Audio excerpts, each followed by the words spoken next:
Welcome to Paranormal Almanac, Quarantine Edition, with your host Kurt Sandvig, and as always, Stitch. Call in now with your paranormal stories. If they're true, I want to hear them.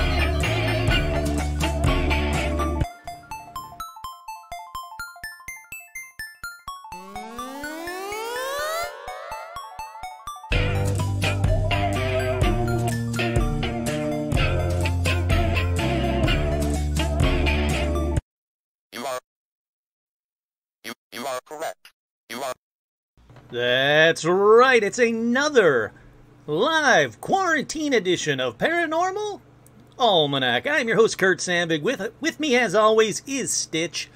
We're here.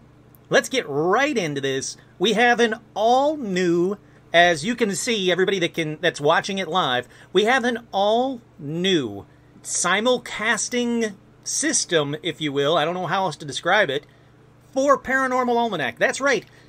Everybody's been saying, hey, I want to see these, but I don't have Facebook Live, or I don't like having Facebook, or I don't want Facebook.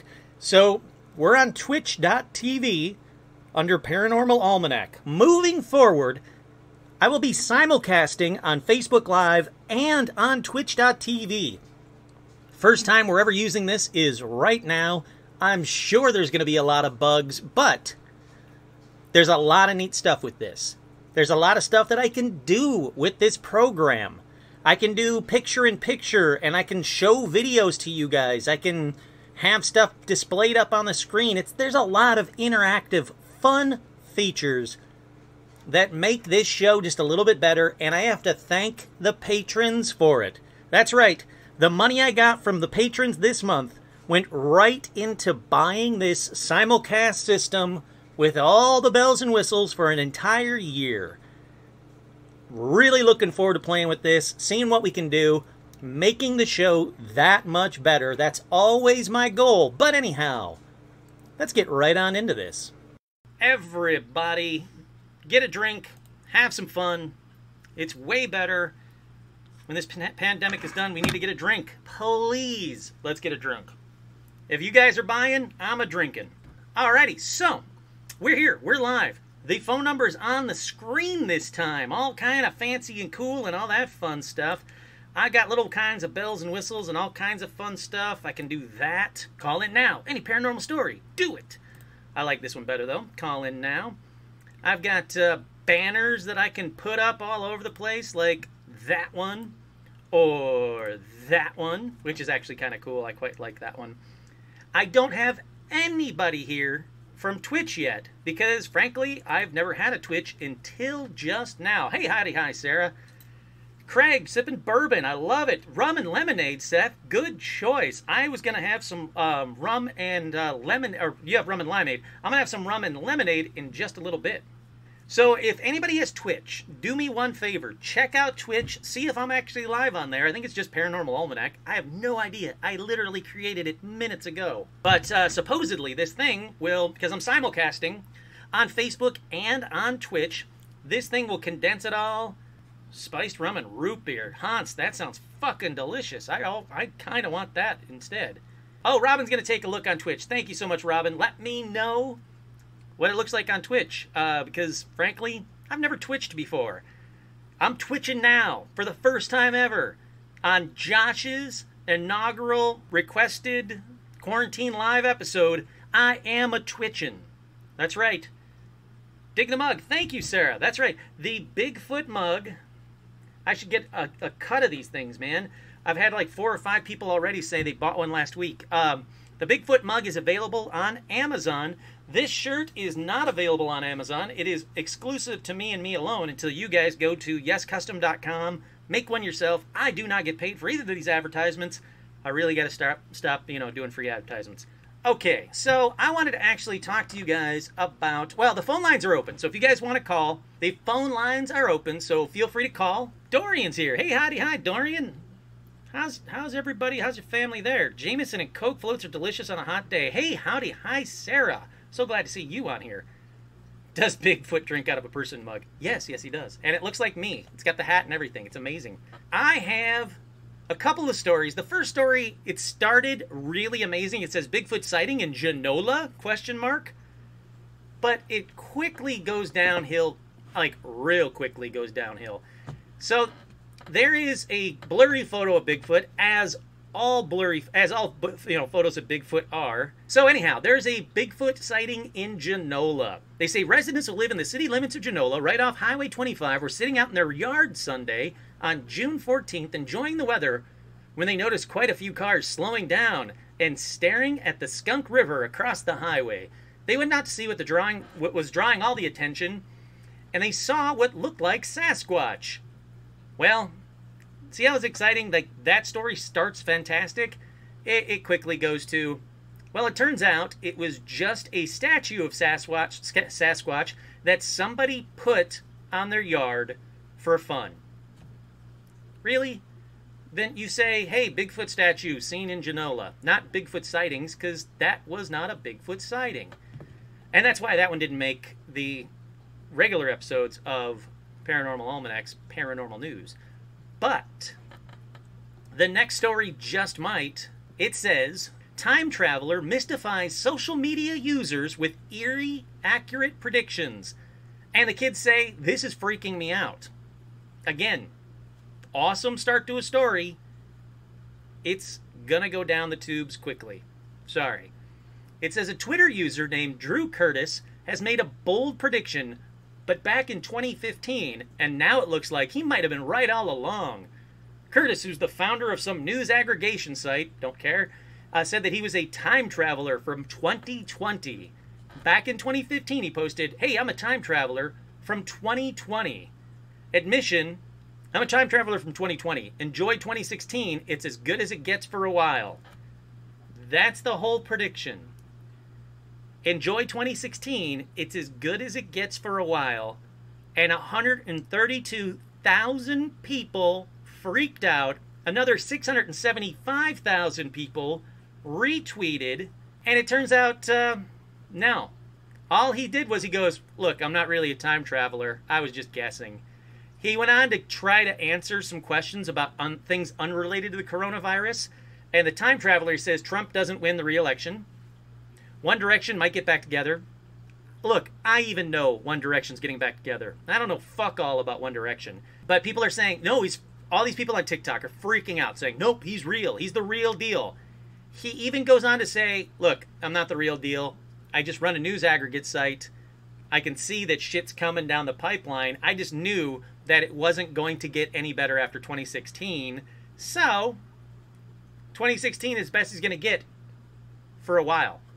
That is not a prediction, everybody. Hey, TikTok users. Oh, I had, crap, I took the piece of paper away. I had a caller call in last episode, maybe 2 episodes ago of the live episodes, and talk about TikTok and how it's really crazy cool and fun and stuff. And so I downloaded Randonautica. I will tell you all, so far I've not seen a ghost or found a body, but I'm keeping my mind open about Randonautica. But Twitch is loud and clear. Thank you so much. I love that. Oh, it looks even different on there, too. Thank you, Robin. I appreciate that. I'm simulcasting. So if you have Twitch, you can, go over to Twitch, too. Apparently, it's working there as well.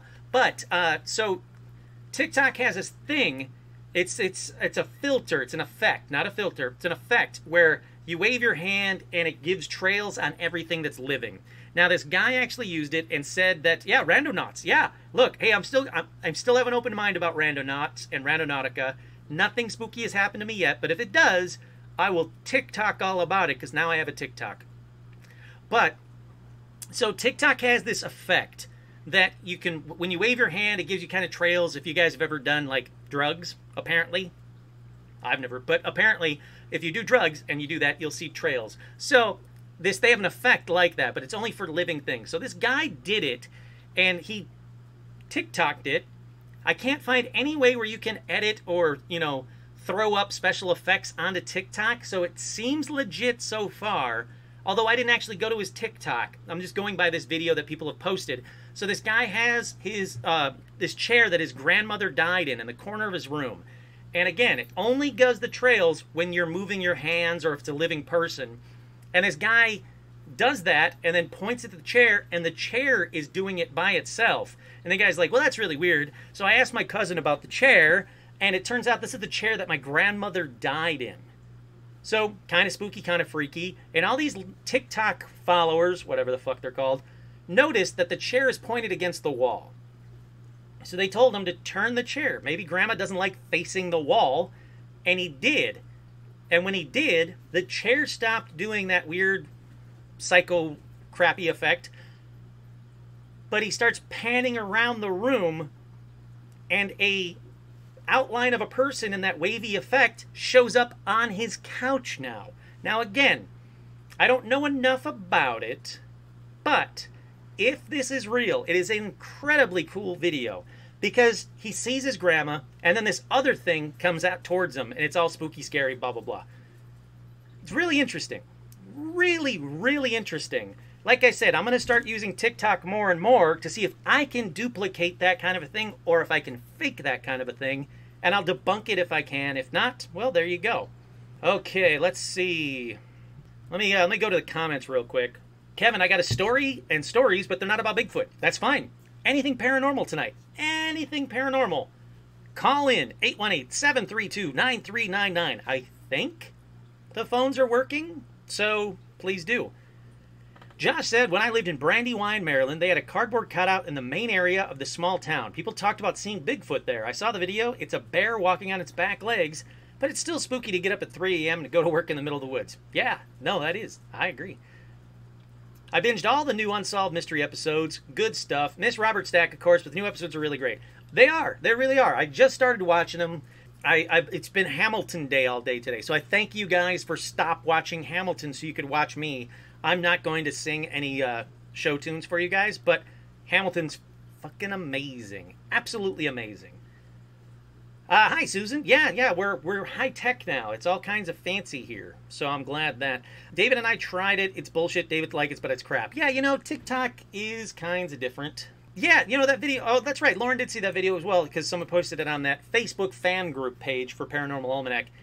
It's super creepy. Real or not, I agree. It's really creepy. I don't know how he did it, but I'm going to figure it out. Or it's real, and I'm going to duplicate it. One or the other. I don't care which. Yes, Hamilton. Hamilton is flipping amazing. I already watched it this morning. I'm sure I'll be watching it again. I do have a request from Josh to sing La Vie Boheme. You know what, Josh? This is your episode. You want to call in and sing a show tune? This is all you, Josh. All you. Josh said, I made a fake ghost photo. I'll post it to the group later. It fooled many, many people. Yes, please. I would like to see it. Let's get on to the next story in Paranormal Almanac. So the next story in Paranormal Almanac, I'm going to do this a little bit so you guys can see me a little bit.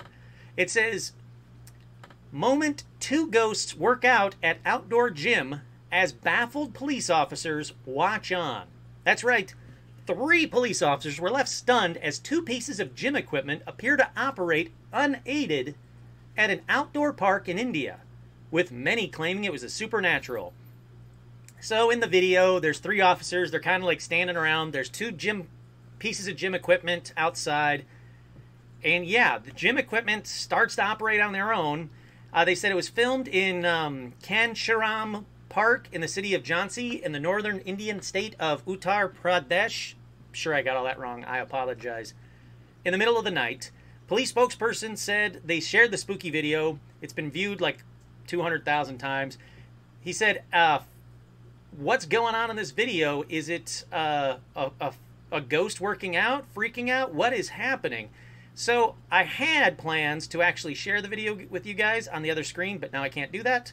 So sorry, guys. But I will say the video is bizarre. It's kind of interesting. It does look like workout equipment is working out on its own. I mean, I don't know how to say it any better than that. I mean, there's 3 cops. Again, I don't know if it's real. It almost looks like Reno 911 cops. But there's 3 cops. They're standing around, and the gym equipment's working out. Like one of these kind of things is working out on its own. So, look, if I'm a ghost, I can guarantee you the last thing I'm going to do as a ghost is go and work out. I don't even like working out now, and I'm alive. So I guess there's a big bunch of muscly ghosts in India right now. I don't know. I don't know what to tell you guys. It's weird. I'll fucking give you that. It's all kinds of strange. Can't imagine having potential infinite things to do as a ghost, and the thing I choose to do is work out. Yeah, see, this is the kind of shit that, like, you know, people are like, oh, once you start working out, you're going to get so fucking jacked and into it, and you're going to get endorphins and stuff. Well, yeah, but then when I die, I'm going to still want to work out? No, I don't want to do that. That sounds horrible. Hey, I like that. Caller, you are on the air. I hope it's Kevin. Oh, yeah, finally got through this time. That's crazy. There we go. I have no idea what caused that, but I'm glad that it's working now. Hey, Kevin, how are you? I'm good. I'm good. Actually, I'm taking a break. I'm on a camping trip right now, and everybody's eating. So I had a small headache, so I'm kind of just sitting in the car, and I was scrolling through Facebook, and I see you were on. Dude, you're actually listening to this or watching this from camping? I love that. Yeah. I was surprised they even had service, so that's a shocker. So you said you had a paranormal story for me. You could save this episode with a good paranormal story. Well, it's more like a combination, I would say. I live in St. Louis, Missouri, and I live in these kind of apartments that kind of look like old school barns. It's kind of weird. But right next to my apartment building, there's a strip of woods, and on the other side of it is a huge cemetery. So I think this might be the cause of it. But when I first moved in, I've been living there for about a year now. I actually am probably going to leave towards September. But when I first moved in, I don't have central air. I have 2 air conditioning units. The one in my bedroom didn't work. And so I had one of those stand-up kind of fans, you know? Uh-huh. And so I would get, it was about mid-August. It was extremely hot. I didn't have any air circulation, any cool air circulation in that room at all, except for the fan, which is not cool at all. And I would pass out, and I would wake up and be extremely freezing, like freezing to the extent that I could see my breath freezing. Whoa, holy crap. And I assume, wait, so there's no reason why it should get that cold that quickly in your room? Not in my room, no, not at all. Not even remotely close. So, yeah, it took about a week or so for the maintenance guy to come in there and fix it. So it definitely wasn't coming from the air conditioning. But wait, did he actually fix it though? Yeah, he's fixed it now. And the air conditioning's fine. But while that was happening, I had several things that would happen to me. And I don't know, I'll chalk it up to maybe a paranormal thing. But sometimes I would get right to where I was dozing off, and it felt like somebody was standing right next to me, and they'd be like, get up. And I was like, what the heck? Like, it felt so real. And I told, my family's all religious except for me. I'm not really as religious as most of my family members. And I would talk to my uncle about it. He says he gets that on occasion too. So I don't know. Maybe that's just maybe your conscious or something. Maybe a dream. I don't know. Did you hear a voice, or did you just kind of get that urge to wake up? Like you thought that somebody? Oh no! It was literally like if somebody was to stand right next to you and just say, "Get up!" Like it Weird. Was that I heard it. It was extremely like wow.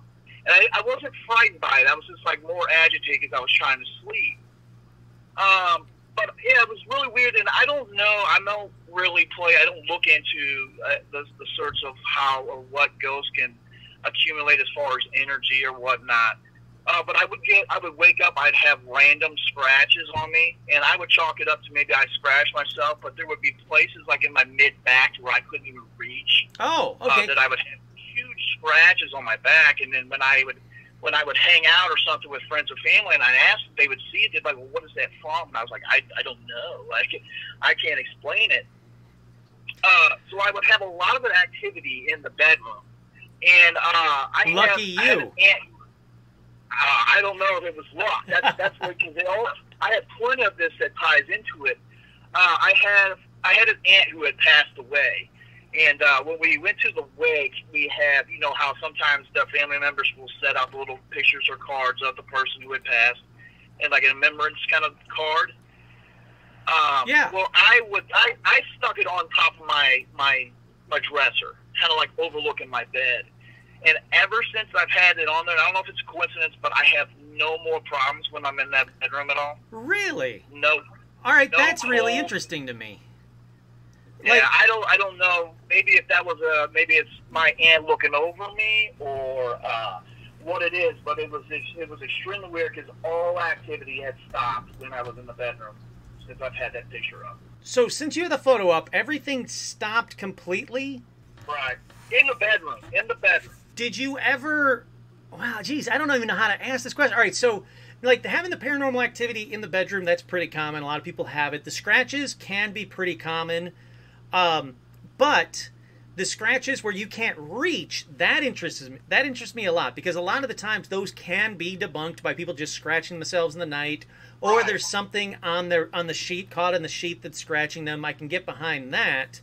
But everything stopping when the photo goes up in the room, I can't explain. That one's really interesting. It's almost like they're watching over you. Right, and I mean, I tried to debunk that myself. I was like, okay, maybe I did scratch my leg or something, or maybe I had like the remote in the bed and maybe I rolled over on it and it scratched me. But I don't. I sleep with they're not silk, but they're like that imitation thing. So there's nothing rough in the sheets that can scratch me. And I always chuck my remote on the floor when I go to bed. So I didn't know what it was, but.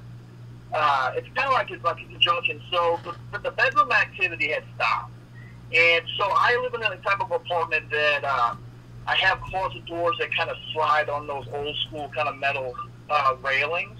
They don't really kind of open and shut; they just slide back and forth. If you've ever seen one of those before. Yeah. Well, I have three of them. I have one that's in my bedroom that works perfectly fine.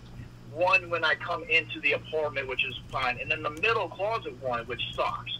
And I've had to have the maintenance guy come and fix it, but he didn't really fix it good enough. But I do find that door will slide, and it moves. If you push it in, it'll move, like with the force if you push it in yourself. But it won't move any other time, not even like a gust of wind if you walk past or nothing. And I'll be in the living room watching TV on the couch, and I will hear that door moving.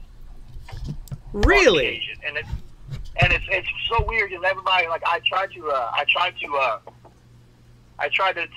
tell my family members and whatnot, and they're like, yeah, right. I'm like, no, I'm serious. Like, push the door. I'll show you. You have to push that closet door in to make it move. Like, there's nothing.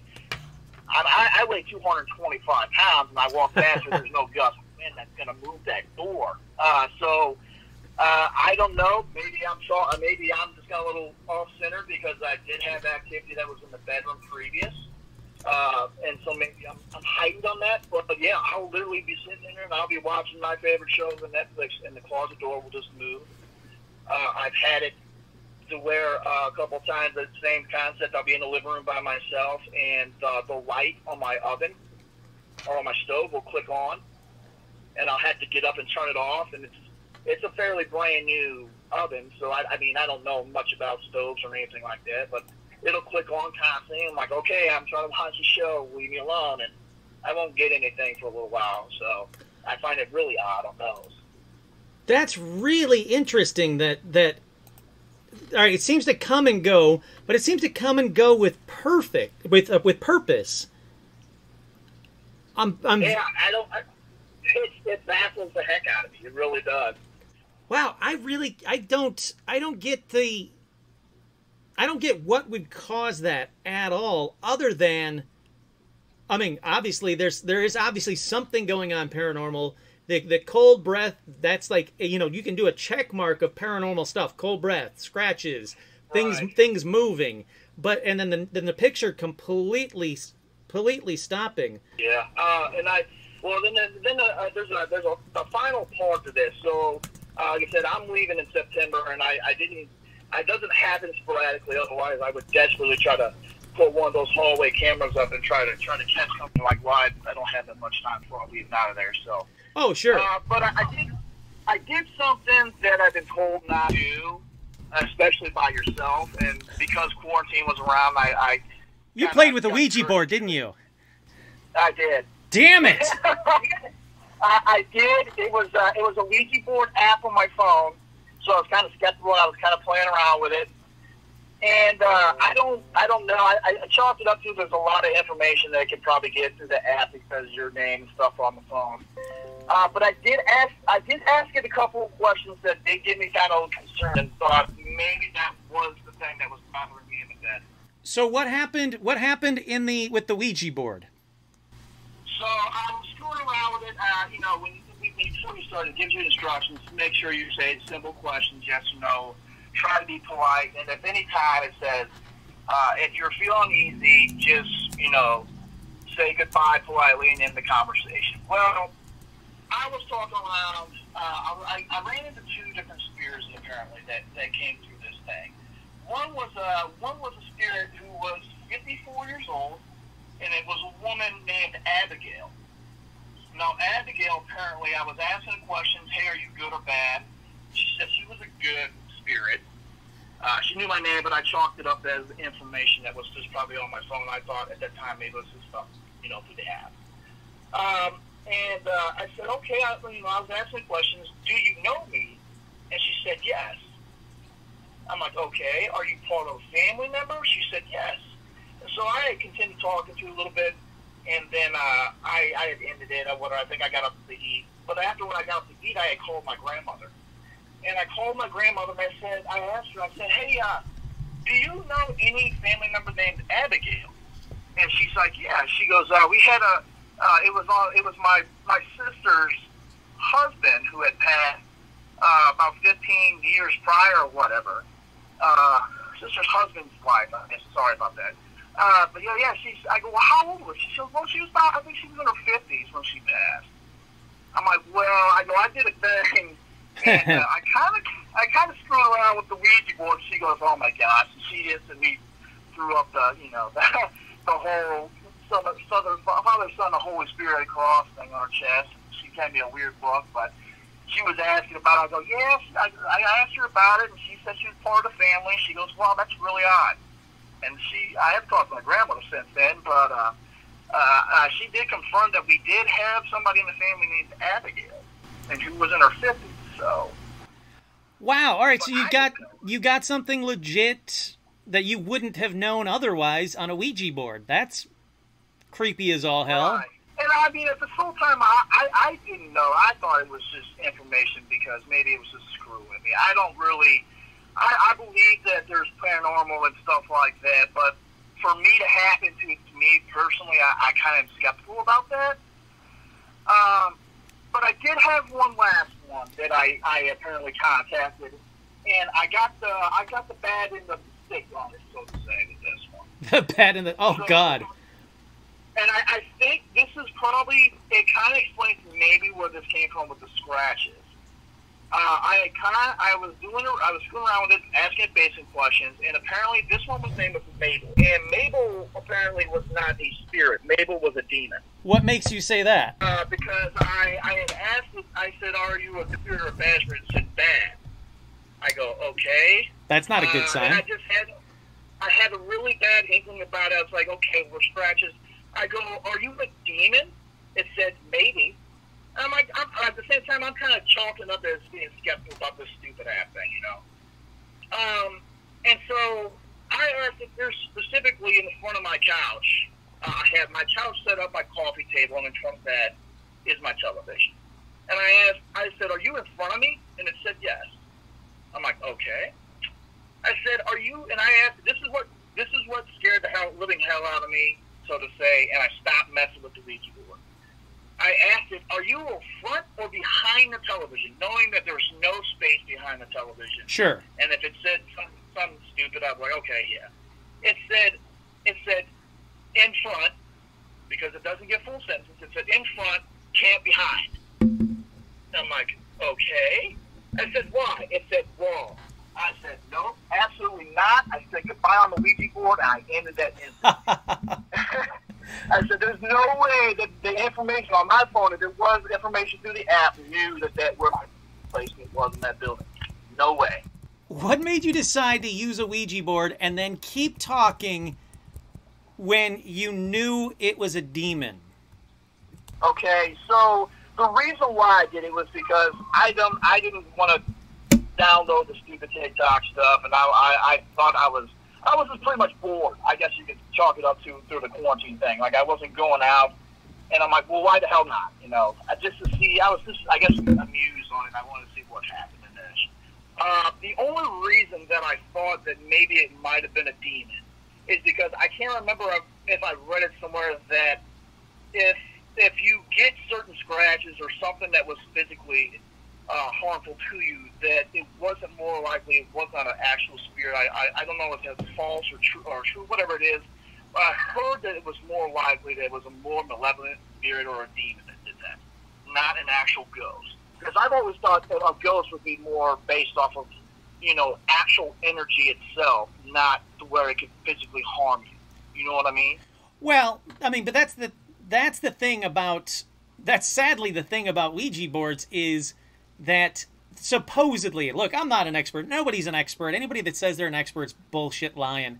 But everything is supposedly lying to you on a Ouija board. But the fact that you got legit information about what Abigail, I think it was, like, or Mabel, yeah, Abigail, yeah, like, that's really interesting to me that you got legit information, but it's always a bad idea because it's never anything good. That's what I've heard from literally everybody that's tried Ouija boards over and over and over again, where they think they have something good and then it eventually turns bad, or something eventually goes batshit crazy wrong with it.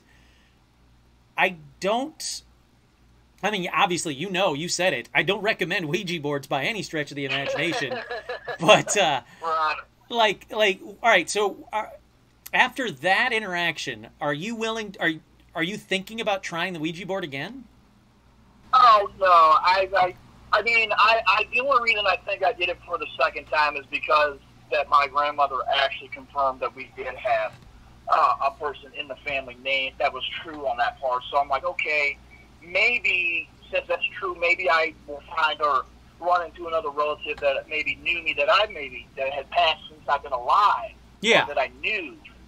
So that was the only reason why I dabbled into it again. Since then, no, I've deleted it off the phone because it just takes, to me, I was a little bit freaked out. Yeah. But it also was taking up space on my phone. So I'm like, no, I'm not doing it anymore. Well, that's also a good reason. But I think it's really interesting, though, that you had an experience solo on a Ouija board with, like, again, with information that you couldn't have possibly known that turned out to be true. So does this make you, does it make you more of a believer, less of a believer? Like, what did you think after that happened? I've always, like I said, I've always been more a believer as far as the ghost aspect. I just never thought that, like, I personally would ever be able to encounter something cool like that. Because I mean, like I said, I listen to your show, you know, religiously, and I hear about his experience. I'm like, man, that would be so cool. And then just going around with it, I'm like, I don't think this would ever happen to me. And then when my grandmother confirmed it, I was like, wow, like, maybe it doesn't, you know, I don't know. It's hard to describe it, but yeah, after I talked with the supposed Mabel, I stopped. I wasn't going to screw around with it. Yeah, careful what you wish for, huh? but yeah, it was definitely an experience. I don't, like I said, I don't mess with the Ouija board anymore, but I do from time to time still get the pushing on the closet door there because our maintenance guy still sucks and he refuses to come and fix it. But what if he does fix it and it doesn't make it any better? Like, that's still a scary thing. Like, now you've debunked something. Like you've debunked that one thing that could possibly be. Like, that's not good. You don't want to debunk anything more. Then you've got something in the closet. Is that what you want confirmed? Well, I mean, to be honest, it wouldn't really bother me seeing that I only got like a month or so left to live in there anyway. So as long as it doesn't follow me, then I'm 100% okay with it. That's the next person's problem. Not to sound like an ass, but hey, I haven't had any bad relations with the ghosts in the closet there, so I think it'll be a good cause for them or a good treatment. But look, I hate to stir the pot. I hate to stir the pot, but did this closet stuff happen after or before Mabel? Before Mabel. Okay, all right. So it wasn't connected to Mabel, because I was going to say it would really suck if there was no way to get rid of Mabel after that Ouija board session. You know? Oh no, I like I said, yeah, I get that. I still get the closet thing from time to time, and then The stupid stove light will do this little trickery, and I'll be a smart ass when I come home, like, hey guys, I'm all just in case if there's more than one person or whatever still sitting around in there. Or, Yeah, you don't know, sure. I'll joke with that, like, you guys better not be messing with my bear or nothing. It's a little friendly ghost human banter, I guess, so to say. But yeah, I haven't gotten anything other than the occasional closet door movement from time to time, and I definitely have stayed off the phone Ouija board because, well, I don't need that kind of stuff in my life. Yeah. Hey, you know what? I think that's the smartest move for you. All right. If you're a listener, you know the next question I'm going to ask you. So I'm just going to ask it to you. Do you have... That was awesome, by the way. That was freaking awesome. But do you have any other paranormal experiences? Any UFOs? Any cryptids? Anything for me? No, I really wish I did. I'm still praying for the day before I pass that I get to see it up close, or that version of some UFOs or some little tiny aliens. That would be great. Oh, God, yeah. I would die a happy man. Oh, yeah, man. That's the thing that makes me mad is all these people that don't want to see it gets to see it, and then all of us that would, like, love to see aliens or UFOs or Bigfoot or whatever, nope, nothing. Not cool, man. Yeah. It's like, man, I keep my phone on me at all times. Like, come on now. Like, let me catch something. Give me a break. That's exactly it. And thank you for saying that, because I was going to say, and make sure if you do see one, you take video, because, again, all these people, like, oh, yeah, I called in and I saw a UFO. Did you take video? Nah, I forgot. Fuck, come on, man. Take the video. Yeah, it's a trip, that's for sure. Well, hey, Kevin, thank you so much for calling. Not only just calling, but calling while you're camping. Hopefully you're not camping somewhere where the Bigfoot will get too close to you. That's all I can say. Hey, if he does, maybe I'll be able to get a picture of him on the phone. It better be clear. If it's blurry, I'm going to be pissed at you. I mean, we got porch stakes out there, so if he smells it, he'll be around. There you go. Hey, thanks so much for calling, man. I really do appreciate it. Please call anytime. These were great stories. Thank you so much. Oh, no problem. Appreciate you letting me call in. Yes, thank you, sir. Thank you for listening. How awesome is that? All right, so now we know the phones are working. So this simulcast test, now I know where I have to place the phone, which is completely stupid place. I have to place the phone over the space bar for you guys to hear it. Anything to the left of the space bar, you can't hear it. Anything to the right of the space bar, you can't hear it. Anything higher than here, you guys can't hear it.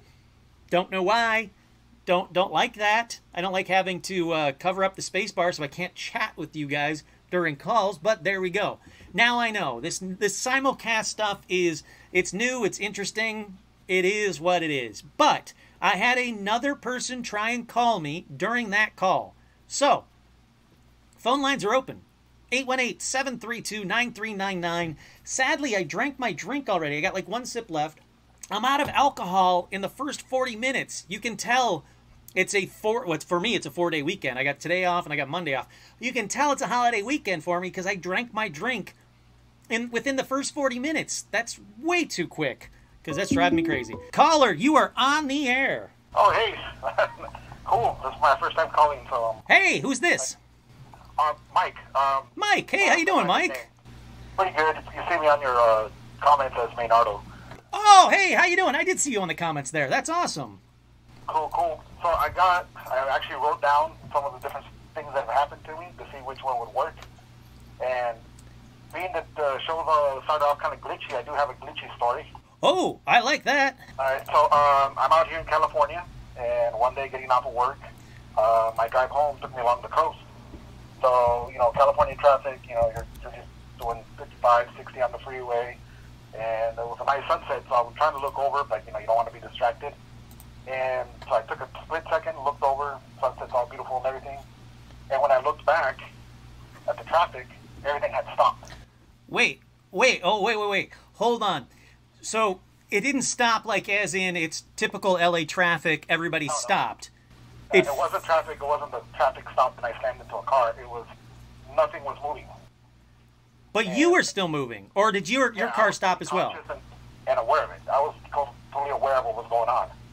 Ooh. And so I quickly looked down at my speedometer thinking, well, maybe, sometimes you kind of like autopilot as you're driving.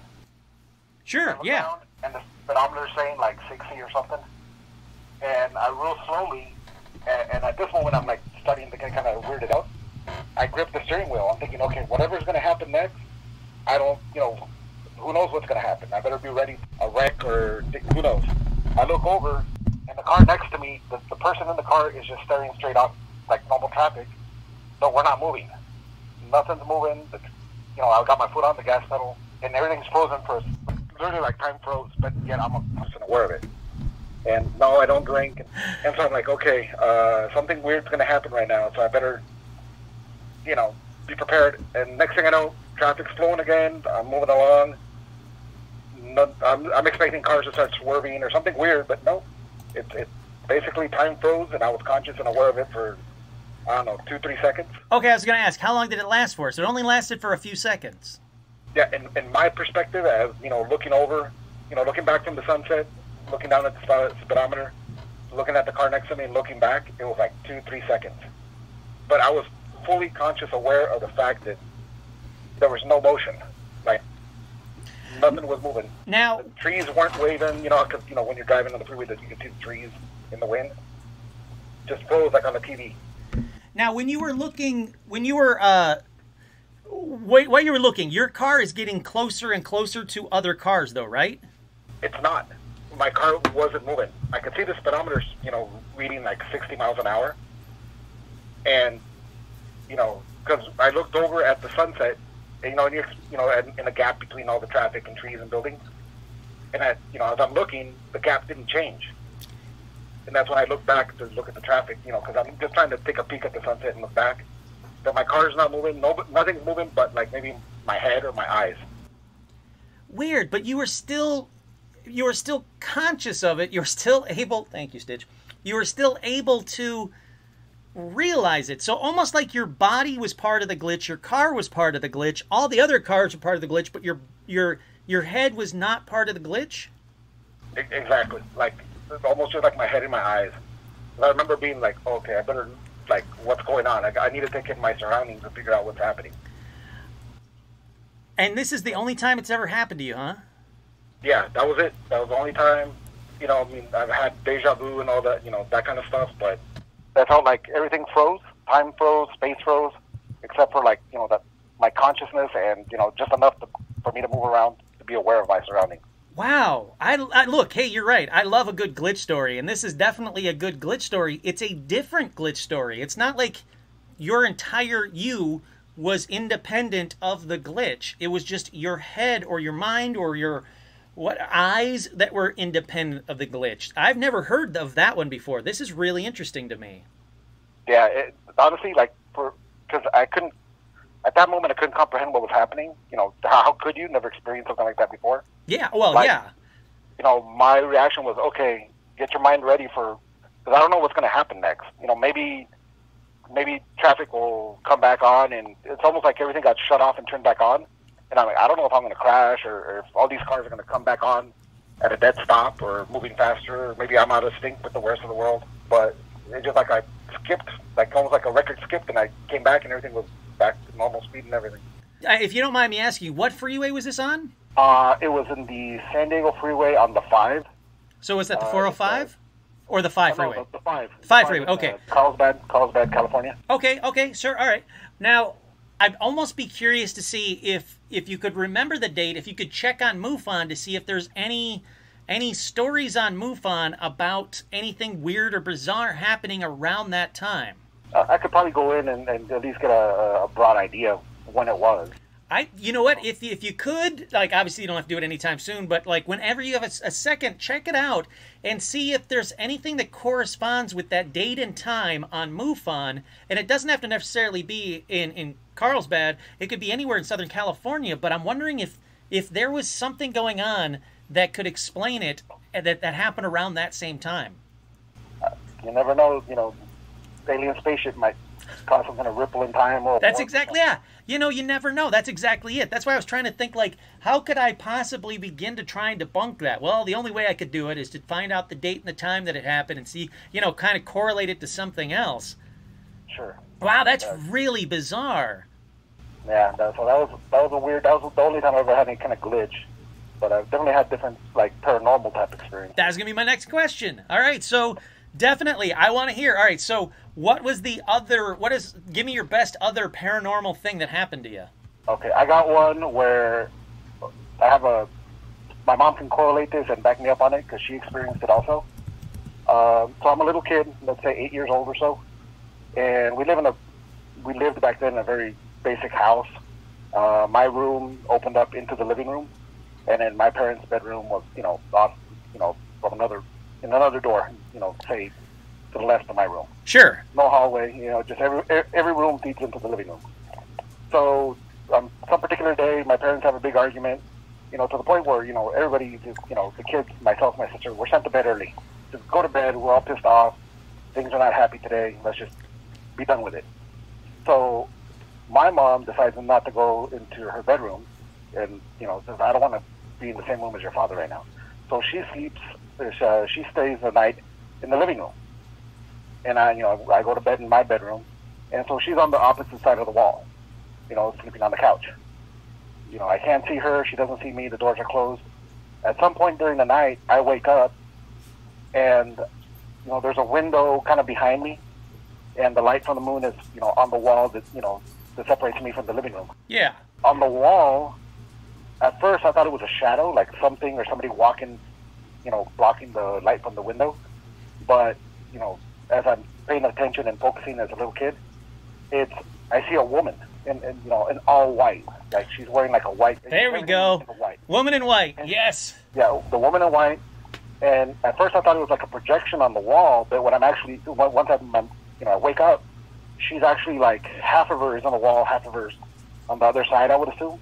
But I only see my side of her. And she's walking from right to left towards my parents' bedroom. And, and I see her just walk all the way across the wall. And, as many of us do when we're scared little kids, covered myself up and went to sleep. Yep. Woke up. You wake up the next morning. And so I woke up, and my first reaction was jump out of bed, go see my mom, go see my parents, because I'm scared. I woke up scared. Sure. I jump up, open the door, walk out, and my mom's not in the living room. And it's super early, like, it's barely sunrise. So I'm like, oh crap, she's not here, what's happened, what's going on? And I go to my parents' room, and I pound on the door. They let me in, and they're both in bed. And I'm like, whoa, because they were really super pissed. I'm like, you guys are okay now? And my mom, I could tell she looked kind of stressed out. And I'm like, what's going on? And, even though I'm a little kid, they're all very open with each other. Sure. She told, last night I saw a ghost. Oh. And I'm like, what? She's all, last night when we're, at some point at night, she's telling me she woke up, looked up, and she saw a woman on the wall, like she could see the woman like walking towards her bedroom. So she saw the same apparition on the opposite side of the wall. Yeah. So it happened on both sides of the wall. Now, when you saw it, it was a full apparition. It didn't look like it was like fading into the wall, or was it part of the wall, or what? It was like part of the wall. Like if you were walking, like, if there's a waterfall and you can kind of be in and out of it. Yeah.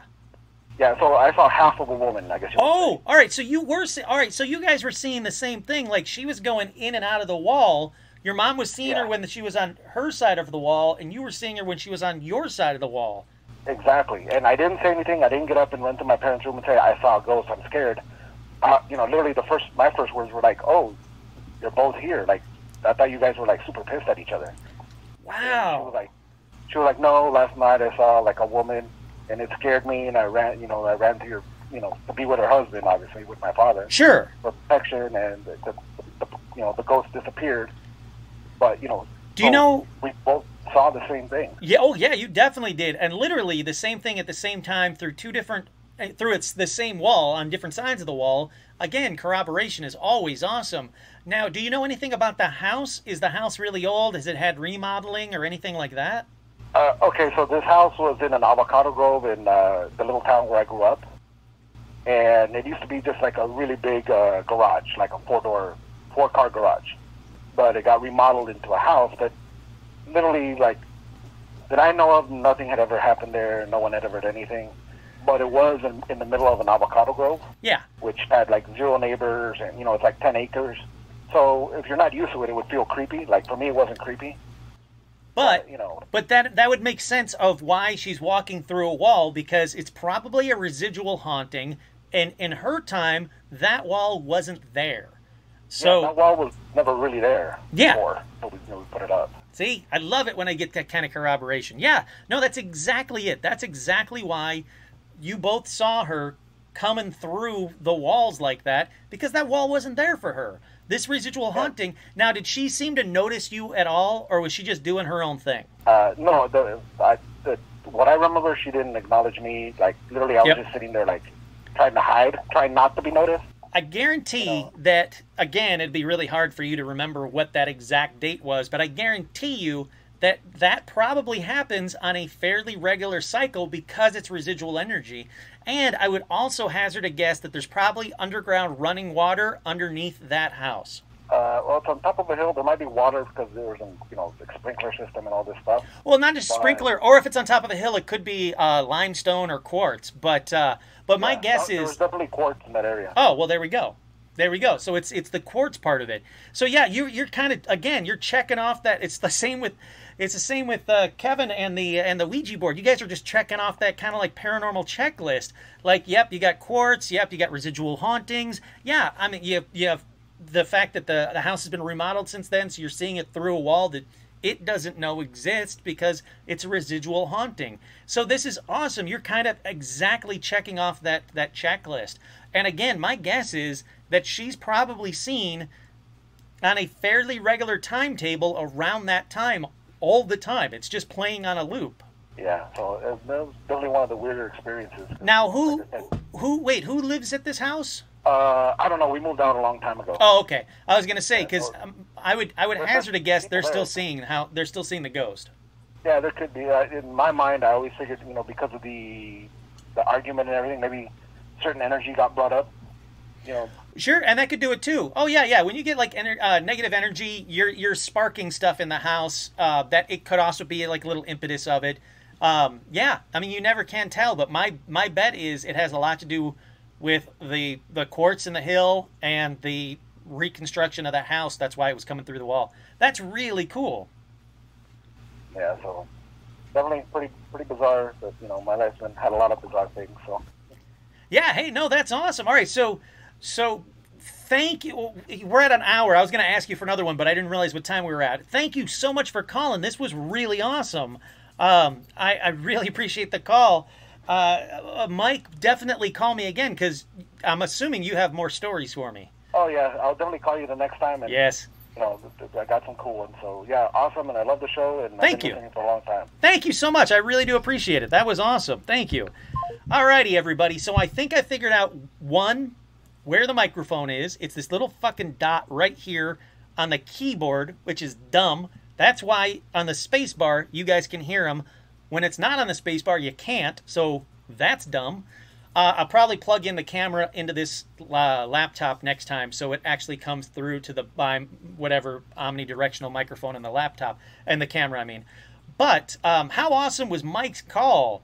2 awesome stories, 2 awesome callers in a row. Before we get to another one, though, we are at an hour. And when we get to an hour, as you guys know, it's time for a Stitch P break. Hold on one second. I'll be right back with more callers and more stories in just a moment. But it is time for a Stitch P break.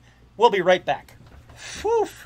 All right. We are back from the Stitch P break that quickly. But before I continue on with this episode, more callers, all that kind of fun stuff, I need to refuel. I highly recommend, if you guys have a second, it's time to refuel. Stitch break is almost done. Well, Stitch break is done, but my refueling break is almost done. All right. Eek! Eek is here. Maria is here. Yeah, Stitch had a really quick pee. He had to really go. So that's awesome. We're done with that. Stitch break is done. Let me take a quick sip. That leads me back to call now. 818-732-9399. Once again, that number is 818-732-9399. If you guys have a paranormal story at all, like any kind of paranormal story, please call in. Stitch is going to get on my lap like he normally does for a show. That's right. Tonight's Stitch Break is brought to you by Captain Morgan Rum. Drink it out of a Bigfoot cup, and you'll be in paranormal heaven. I like that one. I actually like that one a lot, Josh. Good job. Lewis has joined us. Tom, thank you. Sweet Pee-wee shirt. Thank you. I had it made for me. You can have your own made at yescustom.com. Thank you, Todd. I'm glad that you love the Pee-wee shirt as well. But we had a caller that tried to call in during the last caller, during Mike's call. So if that was you, please feel free to call at 818. It's right there. 818-732-9399. Like that. See how easy that was? Caller, you are on the air. Hello. Hello. Who's this? It's Shane again, Kurt. Hey, Shane. How you doing, man? Doing good. Got just a couple of short ones this week. Awesome. After thinking about. I love that. I love having repeat callers. How you doing, man? All right. So first of all, what are you doing for the holidays, Shane? We are actually going to try going out to a little vending market that's opening up tomorrow. Very cool. Very cool. Otherwise, staying home and grilling. Hey, nothing wrong with that. Well, yeah, definitely. Like, So- let's hear the paranormal. So this one was an odd one as far as like where it falls in the spectrum of odd things. Was dating someone and we had just the weirdest experience, like seeing things that weren't there as far as like blood everywhere and just like the weirdest sort of visuals, like seeing stuff. Freaked us out. We left the house because we were that freaked out about like just seeing like blood all over the tub and the bed and just everywhere. Wait. Wasn't there, but where were you when you saw this blood? We were in a house in Santa Fe. Okay. And just hanging out in sort of the master suite of the house. And we both kind of look at each other and go, you know, weird feeling. Yeah. And then, like, look across the room, because we were kind of sitting across from each other. I'm like, look behind you. Tell me what you see. Because I'm seeing, like, suddenly there's, like, blood all over the carpet. It wasn't there before. Just Wet suddenly, blood? like, Or did you not touch it? Because why would you touch blood? right, exactly. It's like there was blood there, and then suddenly it's on the bed, and, like, just we're seeing it appearing everywhere. So, like, just wasn't there, now it's there. Freaked out. Now, Shane, I'm just going to ask you a question. You don't have to answer it if you want to. Did you kill someone, and this is your confession? Because I don't know how to handle that. No, Okay. absolutely not. All right, good. I just had to ask. All right, good. Continue on then.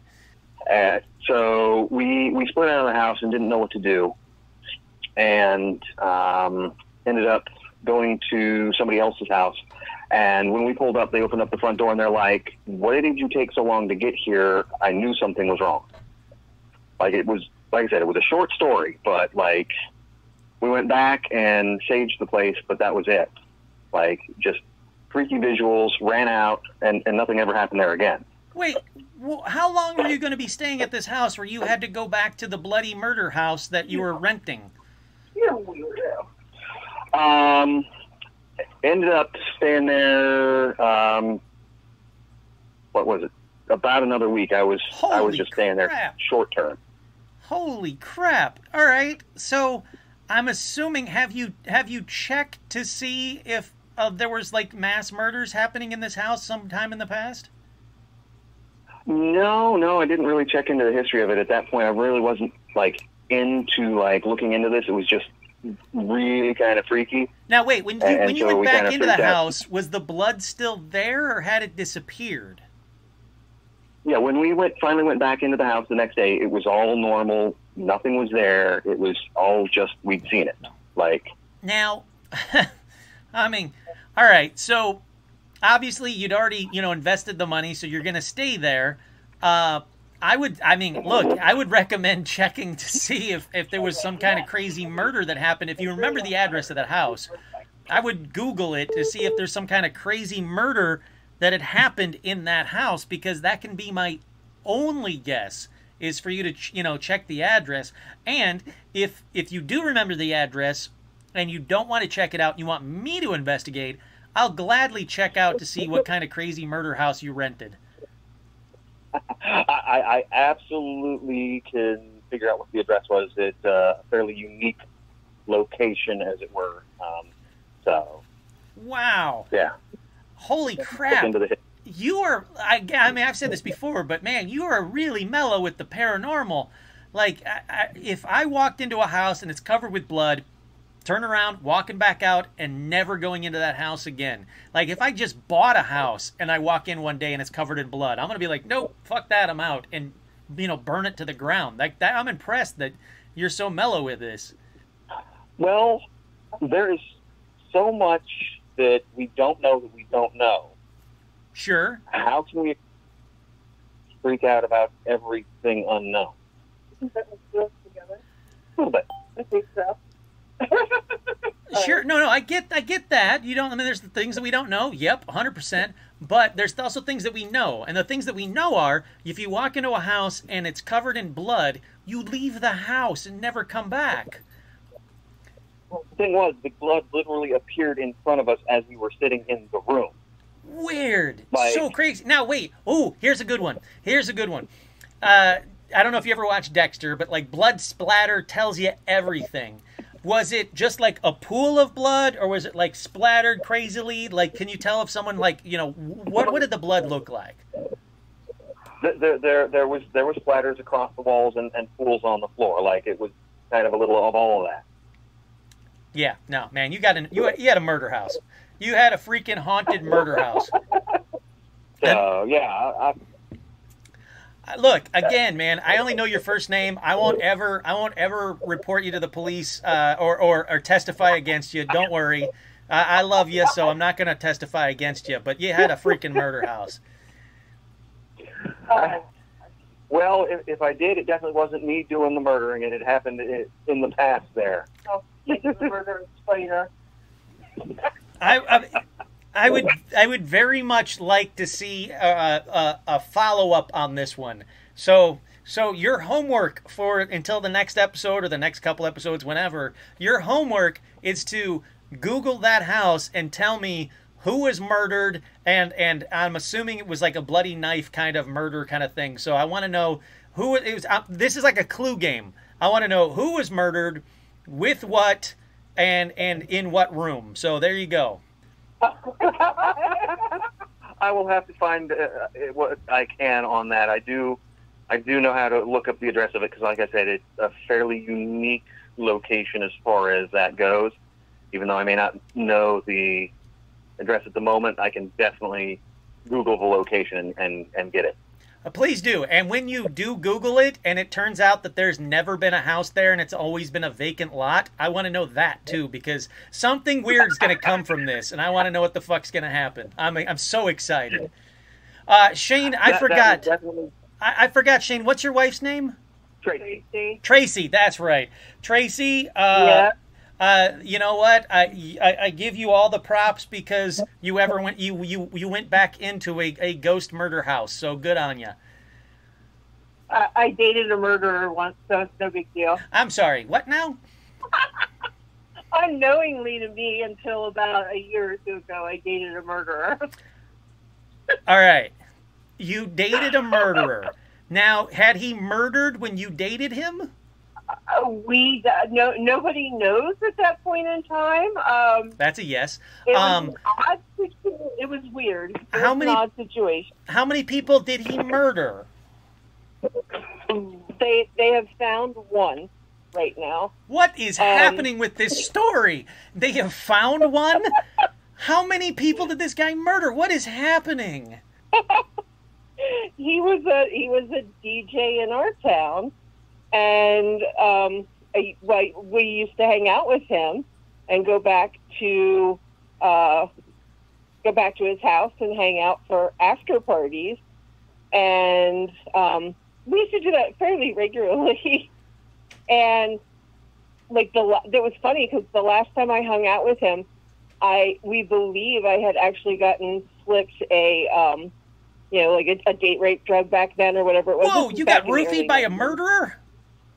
Yes, and I had casually, I kind of woke up and came to my senses, and I'm like, I need to get out of here. And he's like, no, you got to stay, and I'm like, no, I need to go home. I don't feel well. And he kept trying to talk me into staying, and I'm like, no, I need to go home. I really don't feel well. And I went home, and it was really the last time I hung out with him because I kind of figured out what had happened. And it was last year, the year before, we had found out he was actually arrested for murdering his neighbor, a single woman who he had also dated at that time. And we're like, whoa, yeah, I think I skirted something about that time. You think? You think? Holy crap, you dated a murderer. Yeah, so yeah, it was a little bit weird. But yeah, we should give you homework. Do you not answer your message? I sent you a message, and you read it. Because I said we could talk about a lot of different things, you know? Wow. I was curious about, your thoughts on things. This is the first time that my show has ever got into, like, a My Favorite Murderer kind of situation. I'm loving this. All right, so did you have any inkling, besides the fact that you got roofied by the dude, did you have any inkling that he was a flippin' murderer? No, none of us did. I actually have friends now that actually went to high school with him, and they had no clue whatsoever. None. He was a bit strange, but back in the 90s, think about it. Back early 90s, we were all a bit strange. Yeah, you know what? Yeah. You're right. Back in the 90s, everybody was a murderer. Who's to say? Yeah. What is happening? We were all strange. Holy we were all strange, crap. We were all strange. Where we live, people my parents lived next door to a woman who fed her husband to pigs. So, I'm sorry. What is fuck? Are you messing with me? What is happening with this call right now? No. Do a Google search of Carlisle, women fed husband to pig, and you will find it. I'm not kidding you. Carlisle, woman fed husband to a pig. Sure. Yep, and you will find it. And actually, they lived next to her twice, and they found his scalp or something in the freezer because the pigs wouldn't eat it. Yeah, and they lived next to her for years. And then I'm assuming she got arrested for feeding her husband to a pig. Yep. Oh my God! Wait, did people eat the pigs, or were the pigs like butchered, or no?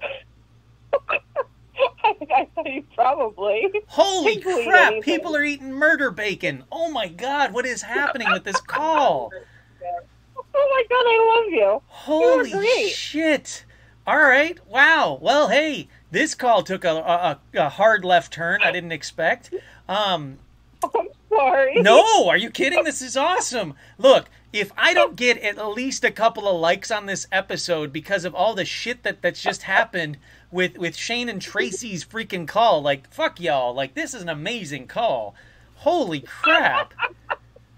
All right. Oh, my gosh. Well, I'm so happy, Tracy, that you decided to stop dating the roofie murderer and start dating Shane, who seems much better for you. He has not killed you yet, although I think he did kill somebody in that house and he just hasn't told you. But I don't care. He seems nice. Whatever. Stick with him. But holy shit, what is happening? I don't know. Wow.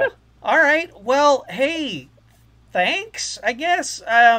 You guys got homework, so I expect to hear from you on the next live show. I'm so excited to hear from you guys on the next live show because, again, I can't predict this call to save my fucking life. Oh, my God. We lead interesting lives. Yeah, sure. Yeah, you do. Yeah, you do. I thought I led an interesting life because I was an extra on Friends. You guys have fucking crazy lives. I've done nothing. I've done fuck all compared to you. This is amazing. I love it. Well, I could add one more level to the murder level. Yeah, man. Go for it. Let's do this. Please don't kill Tracy on the air. I can't handle that. No, definitely nothing like that. Okay. All right, good. My DNA. I lived back in Kansas City and had a friend who ended up being D.B. Cooper. Victim of, no, not D.B. Cooper. Ah, shit. All right, I was trying to guess. I always forget the specific name he had. I want to say it was BTK, but I'm not 100% sure. I always get the guys mixed up. But there was a killer in the Kansas City area. You're talking about the BTK, bind, torture, killer.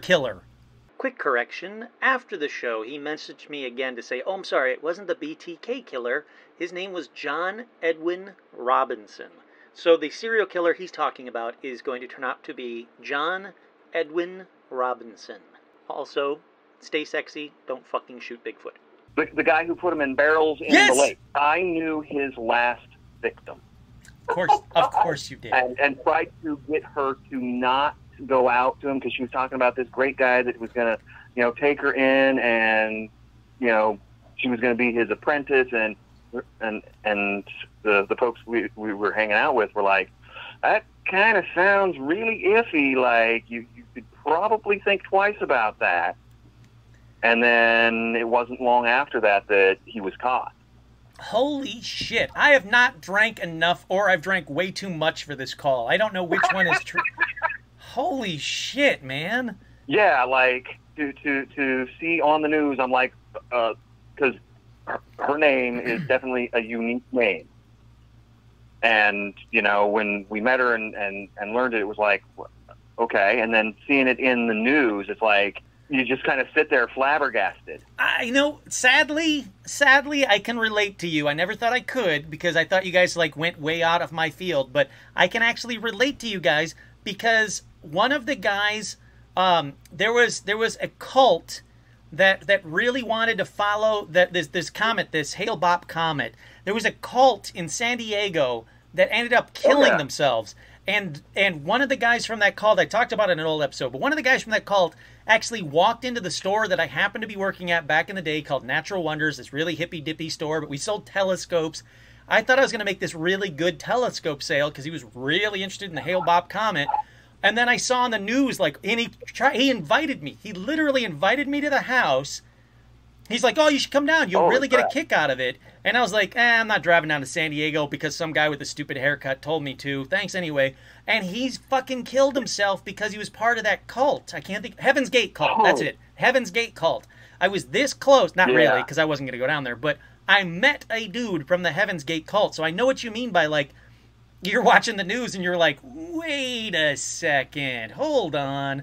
That's freaking crazy. It really is when you realize that you're, 1 degree away from that kind of what the hell. Oh, yeah. And for Tracy, she's married to one. So that's crazy, Shane. So, look, I love you. I love you both. Please don't kill me. Please, go do your homework. Come back with more weird, crazy bullshit that I fucking love. Not bullshit, because I believe you. Crazy shit that I cannot get over. Please call again, because you guys are fucking amazing. And like I said, if this doesn't get me some likes and subscribes, I'm going to be pissed, because I can't do any better than this call. Thank you so much for calling. Quite welcome. Thank you. You're welcome. I love you both, because if I didn't, you'd kill me. Thank you so much. Please call again anytime. This is amazing. All right. All right. Have a great night. Thanks, you too. Bye now. What the fuck was that? Seriously, what the fuck was that, man? Come on. I can't... Look, I would love to say, I can top that. I can't top that. I can't do better than that. That's fucking crazy. That shit was crazy. Hold on, I gotta get rid of this Tracy dated a murder banner. Yeah, so... Oh, hold on a second. Yeah, so, anyhow, I got murders. I got serial killers. I got cults. I got a call. Holy shit. Jesus Christ, loving this episode so much. Maria. Caller, you are on the air, and it's going to be a tough one, but I can't wait to hear from you. Hello, it's Maria. Maria, hey, how you doing, Maria? How are you? I am doing good. Well, I have a couple of stories of things that happened, but I want to tell you one that, after listening to that caller, what happened to me as a child and what I experienced. Oh, no. All right, yeah, please. Wait, hold on 1 second. Stitch, it's cool, buddy. We're doing a show. It's cool, man. All right, go ahead. Okay, so I must have been about 10 years old, and I was in New York City, and a bunch of my friends were getting together, and we were going to head to the movies.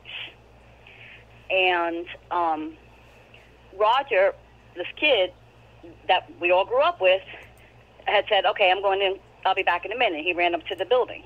He comes down, he's dressed in different clothes, and we're like, okay, we took long enough, and we're going to start walking. And all of a sudden you hear this guy scream, grab that kid, grab that kid. I'm all kind of looking around like, what the heck? He takes off running. Go to find out that he didn't have money for the movies, and the lady next door to him that was in a wheelchair, he stabbed 26 times. Holy shit! With one of those the big forks, and took the money, changed his clothes, and then got together with us. So wait, So you knew never know. you were hanging out with this murderer, basically. 10-year-old. Wait. 10-year-old murderer? Yes, he was 10 years old, 11 years old. We grew up with him. Holy shit. Yeah. What? It made me, at that time, realize, watch who I'm hanging out with. Oh, yeah, you think so? Don't hang out with 10-year-old murderers. What the hell, man? What is happening? Yeah. Why does everybody know murderers all of a sudden?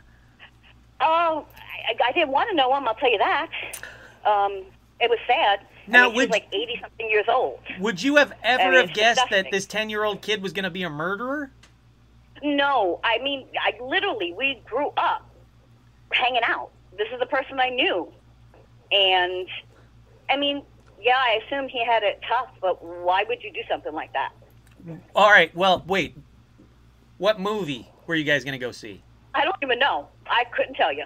It wasn't... After that, I just went home and cried. Wait, what year was it? I must have been... Well, I'm not telling you my age. No. What year did the movie happen? Because I'm trying to guess what movie was probably out. We didn't go to the movies. We all went home. It was kind of shocking. Oh, yeah, sure. I but mean- I'm guessing it was Star Wars. If it was Star Wars, that's worth murdering over, because Star Wars was great. Hey, I'm a Star Wars fan. Me too. Yes. That's why I'm saying it. Oh, yeah. No, hey. Oh, okay. Yeah, hey, hey. Okay, so I'm a huge Star Wars fan. I had two things I wanted to tell you about. Sure, yeah, please. But I had two questions for you, too. Okay. I like this. What started you to do this, and why? Oh, Jeff asked this question in the chat room, and I was going to bring that up at the end of the episode, so I'll do it now. I've always been interested in the paranormal. Always. When I was a kid, back in the day, they used to do these things where you could, like, if you did good in school, you got points, and if you got the points, you could save them up for, like, to buy, like, a cheesy little paperback book, and they were always stupid. Every freaking time, I would be about UFOs or Bigfoot, probably Bigfoot more, or Loch Ness. But, like, I've always been interested in the paranormal. Cut to, I don't know, 5-6 years ago, my friend at the time, Ginny, was like, I love the paranormal, you love the paranormal, we have these amazing discussions. Let's get just fucking hammered drunk and talk about the paranormal. We'll do a podcast called Drunken Metaphysical. And I was like, yeah, that sounds awesome. I get to get drunk with one of the most gorgeous girls I've ever met, and I get to talk about paranormal. This sounds awesome. So we did this really fun show called Drunken Metaphysical, and then it just kind of ended. She moved away. It just kind of ended, and I was like, wow, well, I really like the paranormal. I don't like getting drunk constantly, even though I'm drinking now, but I don't like getting trashed every time. I want it to be more like In Search Of. I don't know. Do you remember the show In Search Of? No. All right, so In Search Of was in the 70s. It was with Leonard Nimoy. He would host it. The best show. He would, every week would be a different episode, like Oak Island, Bigfoot, Loch Ness Monster, cryptids, okay. You know, like that kind of stuff. And so I wanted to do a show kind of like that, but my main thing for doing the show was I wanted to be able to debunk stuff.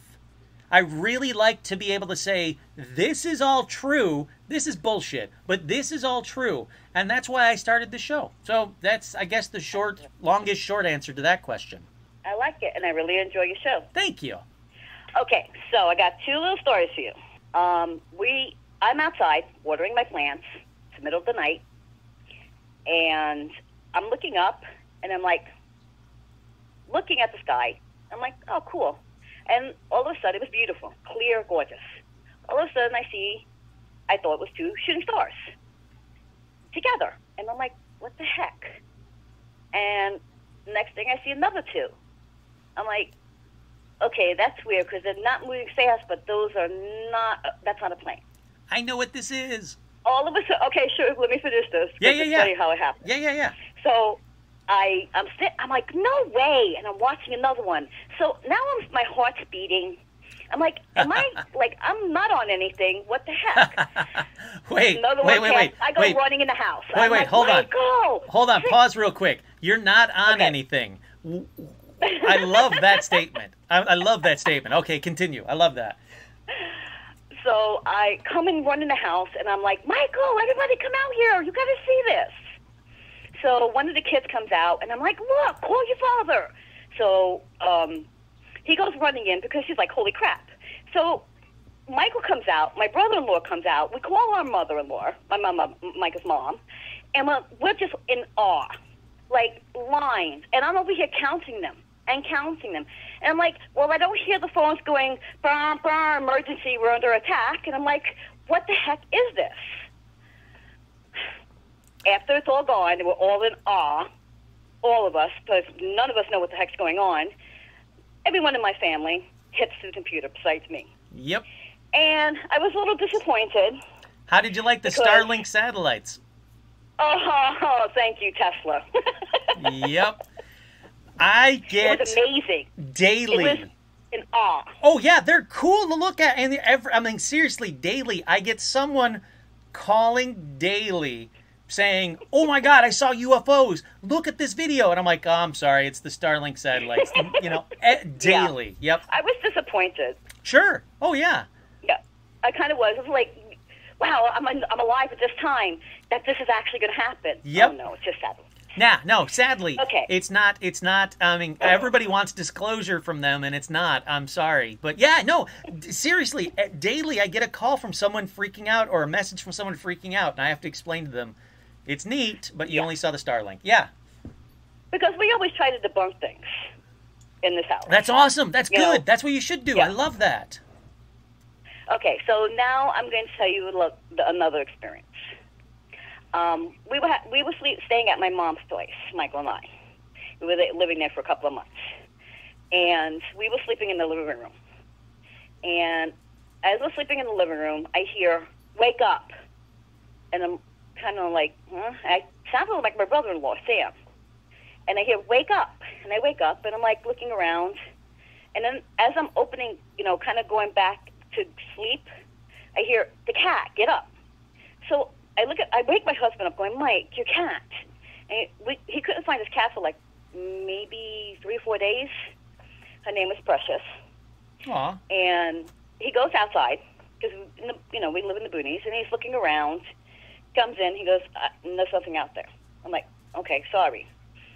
I go back to sleep. He goes back to sleep. I hear, Maria, get up. The cat's in danger. So now I jump up, and I'm like, Mike, go outside. The cat's in danger. Just figure out what the heck it is. Yeah. So he gets up and he goes, look. He goes out and he finds that the cat is like in one of the trees, and the dogs are surrounding it. Eesh. Yeah. He picks up the cat, brings it in the house. Oh, okay, good. All I'm right, like, good. Okay. Yeah. And went back to sleep. Wow. So, all right. So, look, first of all, I love whatever ghost or paranormal thing is telling you to protect that cat, because I love that. I don't want the cat to get hurt. That's awesome. Do you know, and you said it sounded like him, though? Okay. So, in my mother-in-law's house, sorry, Mom, there are two, well, there's a couple, but there are two very strong, there's actually a couple. There's Dave, which I'll tell you the story about Dave sometime later. And then my brother is a twin, and the twin passed away. And then my mother's brother passed away just before I got together with my husband. So it could have been either one of them. Sure. Oh, yeah. And because it's So, familial, it's really hard to say whose voice you actually heard. Sure. Right, and it sounded like Sam. I'm like, why the heck is Sam telling me with the cat? Okay. Who, now, was any of them, were any of them, that's terrible English, Kurt, not was any of them, were any of them animal lovers? Oh, my whole family is. My entire family. There is Okay. not one person that does not take care of an animal and love an animal. Your mother-in-law right now is saying the ghost is David H. I'll just Yeah. say that. Who Yes. do you think that is? Okay. So last time I talked about him, he caused problems. So I'm just good, Mom. I'm sorry, but I'm going to tell him, the situation. So Mom kept saying there was something there, and everybody was. She said it many times. When I was in the house by myself, I was doing the dishes, and I'm like, I felt a little chill. I'm like, okay, Dave, stop. He didn't like that I said him by his name. To me, he felt like he was ashamed of something that he did in his life, and he just wanted to forget everything. That's how I felt about him. As I was washing the dishes, one of the blades that was on the counter came off of the rotor and fell on my hand. Holy And I moved crap! that. Yeah, and it just fell on the ground. I believe at my mom's job at the same time, all the lights, all the things were acting up in her job. I think it was the lights and stuff. You might, if Mom, if you're online, please let them know what it was, please. She is. She's on. Yeah. So there were things that I felt from him, and he did not like me talking about him, acknowledging him. So we just stopped. Yeah. And when you stopped, did it stop? I kept feeling like I was being watched a little stronger than normal, but yeah. So wait, then it He didn't did stop. 3 things, but I can't remember. Yeah, it was 3 things, but I can't remember exactly what the other one was. Interesting. And this So, is something yeah. that happened on a fairly regular basis?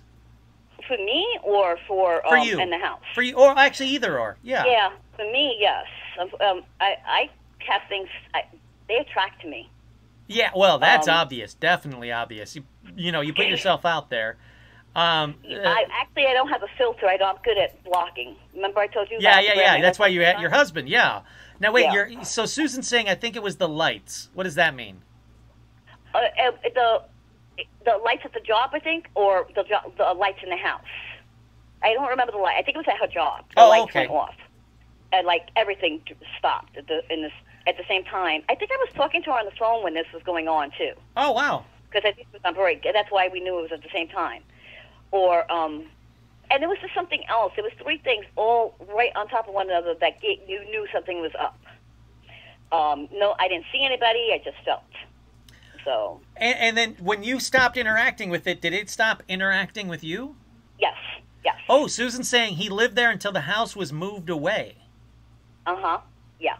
Interesting. Yeah, he was there for as long until the house moved away. She's right. Wow. Ever since I got the new So place he was on really the connected. property. He was connected to the house then. I don't know, because they've had that house for a long time. Wow, that's really interesting. So it seems to be something that was definitely connected to. I'm assuming to a house that they loved. I'll say that they loved. Yeah. Huh. I always felt that he liked being around my mom. Interesting. And so do you think he was malevolent then, or do you think he was just looking for someone to notice him or to talk to him or connect with him? Oh, he didn't want people to notice him. Oh, okay, so it was the opposite. He wanted to be with the house, Right. but he didn't want to be with the people. He wanted to be there, but he didn't want anybody to know he was about. Interesting. That's a different That's what take I on. That's a different take on a haunting. But I mean, it still happens. I've read about them. But interesting. And Susan's saying he saved a few animals. I heard his voice. So you guys. Yes. That's really interesting. You know who it was.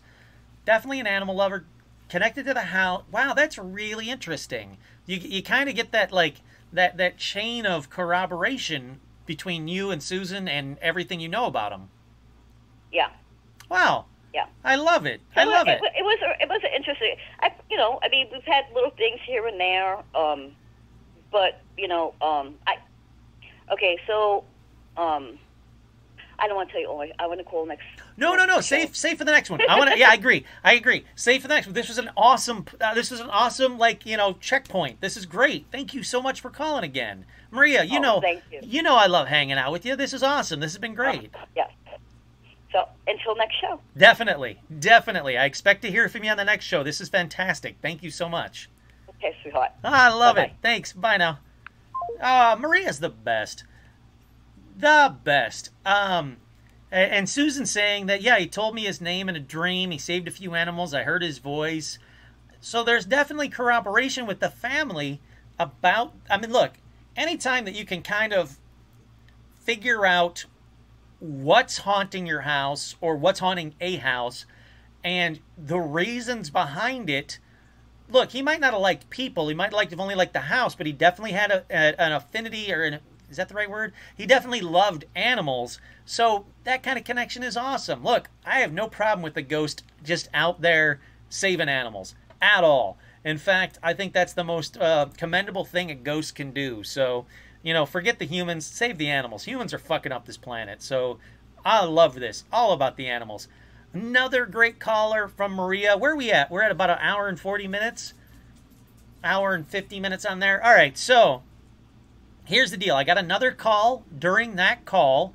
So if you want to call in, it's 818-732-9399. It's been a freaking... There we go. Oh, I know who this caller is. Caller, you are on the air. Hey, Kurt, it's Sean. Hey, Sean. How you doing? I'm good. How are you? I'm good. Are you kidding? Have you been listening to this show? Yes. How fucking batshit We crazy? always are. Well, that's true. But how batshit crazy is this show? Holy crap! Yeah, no, this one is really taking off tonight. It makes me feel kind of bad for the little story that we had. Are you? No, hey, you kidding? Any story is a phenomenal story because I'm simulcasting. Just in case everybody doesn't know, let me plug this bullshit that I paid for. Well, that you guys paid for, that the patrons paid for. I took all the patron money from this month to pay for this fucking thing. There's a thing simulcasting. I'm simulcasting to Twitch. I'm simulcasting to Facebook. Next time I will simulcast to Twitch, Facebook, and YouTube. And it's all going to be right here. There's all kinds of fancy shit on the screen. Todd, thank you so much. You have a good night. I hope you guys are digging this new feature. If you're not, sorry, because I already spent the money. But all right, now back to you, Sean. How are you doing? Great. I think it looks great. Oh, thank you. I kind of dig it, right? Yeah, no, I think it's excellent. So the only little story that we have recently I wanted to share, because we actually do have 2 points of views that I can give you. David saw it physically, like he visibly saw it, and I felt it when it happened. And we looked at each other at the same time and asked the same question and realized, yes, it did happen. All right, I'm intrigued. I like this already. So I think it was Tuesday. I had posted it in the group. We went down and found a metaphysical shop here in New Jersey, and we went to go visit, to go shopping and whatnot, and check it out. And they have 2 cats that are on property, and they're, roaming around in the store. And I remember we were squatting down on the floor trying to see stuff on the bottom shelf.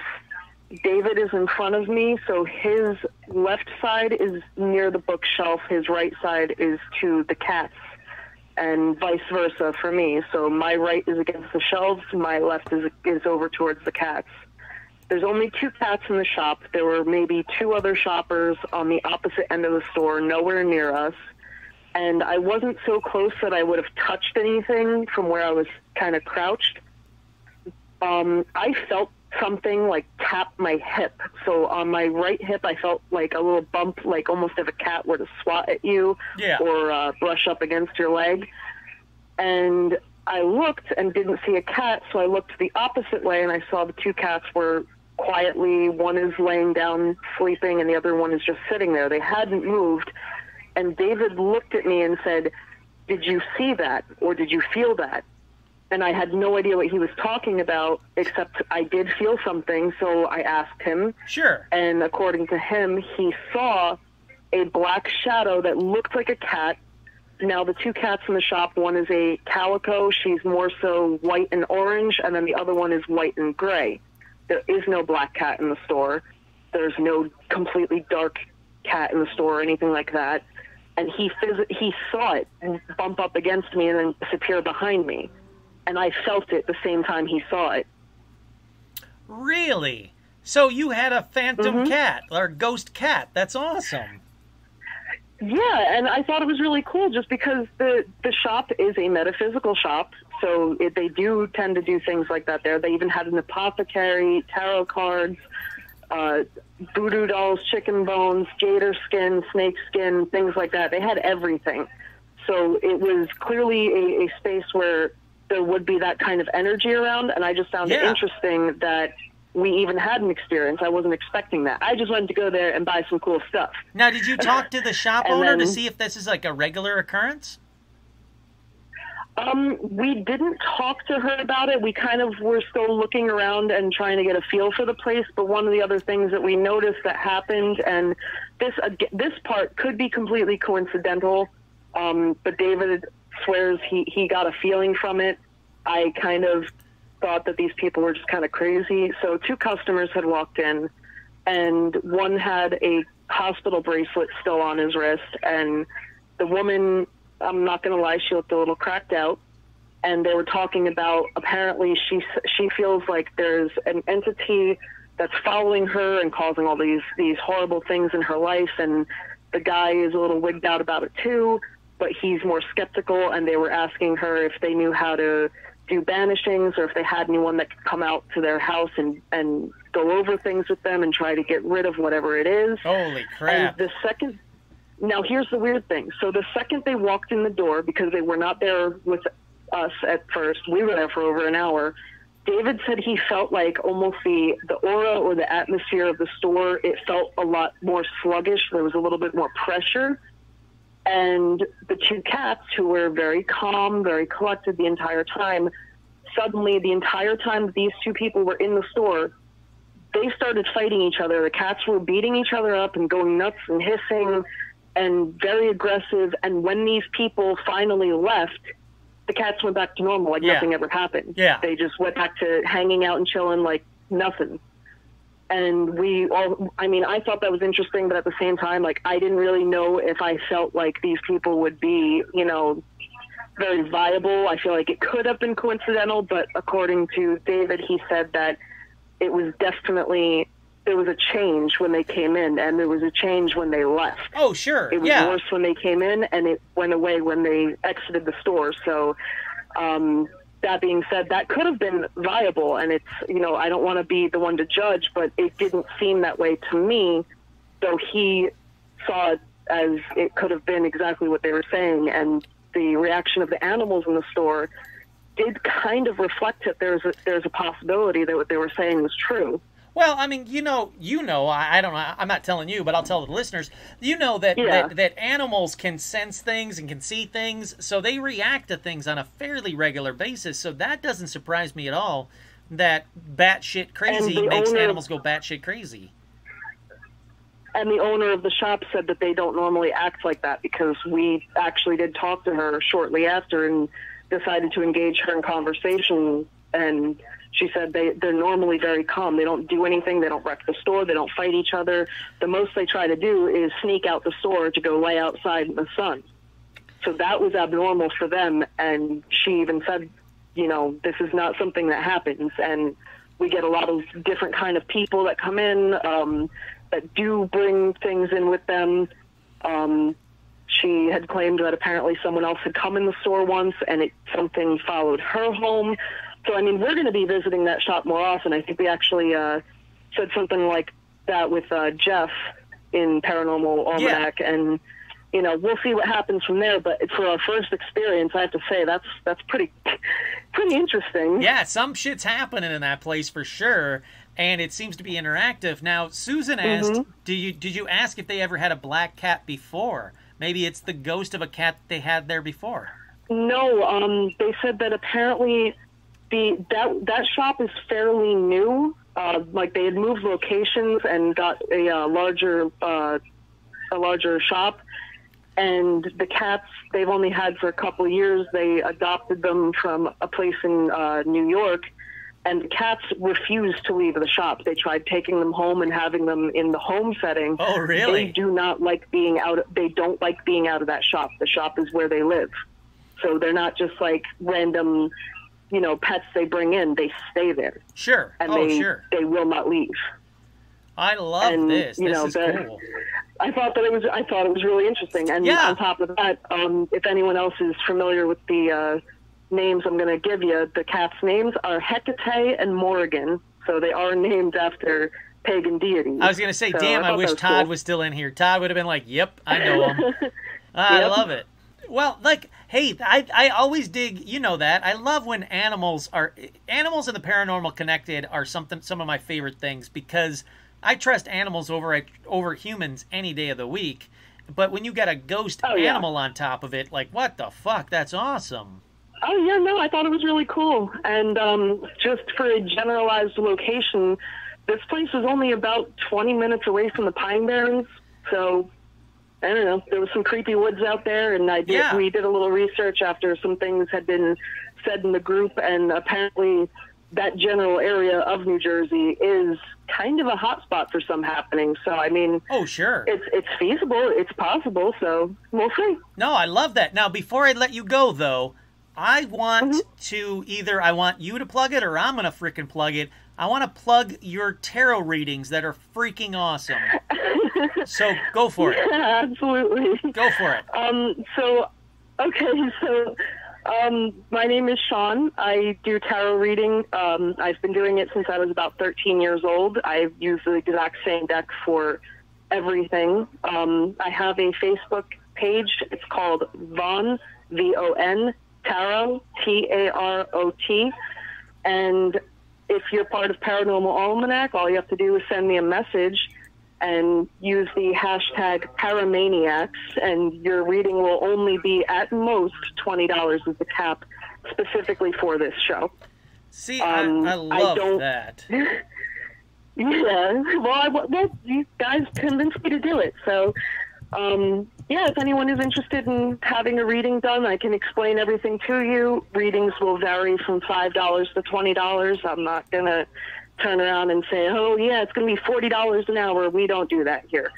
It's a standard flat rate. Don't worry about it. And it's Von, V-O-N, Tarot, T-A-R-O-T on Facebook, right? Yes. All right, it's on the screen. So if you guys are watching this right now, at the bottom of the screen, it says Von Tarot on Facebook. Check out Sean. She's given me a reading. She's given other people readings. I don't make a dime off of promoting this. I want to promote this because I genuinely enjoyed it. It was genuinely accurate, and I want to always give anybody shout-outs that somebody can... When someone gives me something paranormal-ish that's accurate, I want to give them shout-outs. That's the only reason I wanted to bring this up. Well, thank you, Kurt. And remember, you're still kind of due for another reading whenever you're ready. So. I am. It's going to be a little while. There's too much shit happening in my life. Hey, it's not a problem. But like the bad shit. Well, maybe that's why you got to get it done. Oh, no, I can't do it. But yeah, soon, very soon. I will take you up on that 100%. It's Von Tarot on Facebook. Please check it out.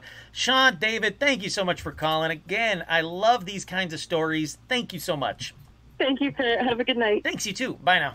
Happy 4th to both of you guys. Happy 4th to everybody that's watching this, whether you're in America or not. Happy 4th. It still means happy 4th. You know, you don't have to say like, well, we don't celebrate the 4th.